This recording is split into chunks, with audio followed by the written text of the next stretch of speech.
వెళ్ళి శివ ప్రదక్షిణం చేసి మీరు ఏమీ చెప్పకండి. మీరు చెప్పగలిగినంతసేపు శివాలయం అరుగు మీద కూర్చుని శివ శివ శివ శివ శివ శివ ఇదొకటే. ఒక 42 రోజులు ఈ దరిద్రాన్ని మీ కష్టాలని అనుభవించి చూడండి అన్నారు. మీరు నమ్ముతారా? ఆ వ్యక్తి నా దగ్గరికి వచ్చి నా జీవితంలో ఆశించని రీతిలో నా జీవితానికి ఒక కొత్త మలుపు తిరిగిందండి, నేను వరంగల్ వెళ్ళిపోతున్నాను, నేను సెటిల్ అయిపోతున్నానని చెప్పాడు. ఆ వ్యక్తే నాకు ఈ మధ్యనే మళ్ళీ ఫోన్ చేసి, కోటేశ్వరారు ఇప్పుడు నేను ఎంత ఆనందంగా ఉన్నాను అనండి, ఒక్కసారి మీరు ఏమైనా వరంగల్ వస్తారేమిటండి ఉపన్యాసాలకి, మీ దర్శనానికి వద్దాం అనుకుంటున్నాను, నేను కూడా కాకినాడ అన్నాడు.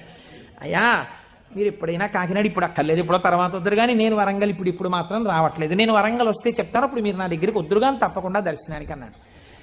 కళ్యాణి అందులో అంటారే ఏతి జీవంతిమానందో నరం వర్ష శతాదపి అంటుంది సుందరకాండ. 100 ఏళ్ళు బతికిన వాడు శుభాన్ని చూస్తాడు. అందుకే తొందరపడి ఏదో సమస్య ఉందని ఆత్మహత్యలు చేసేసుకుంటాం ఇలాంటి మాట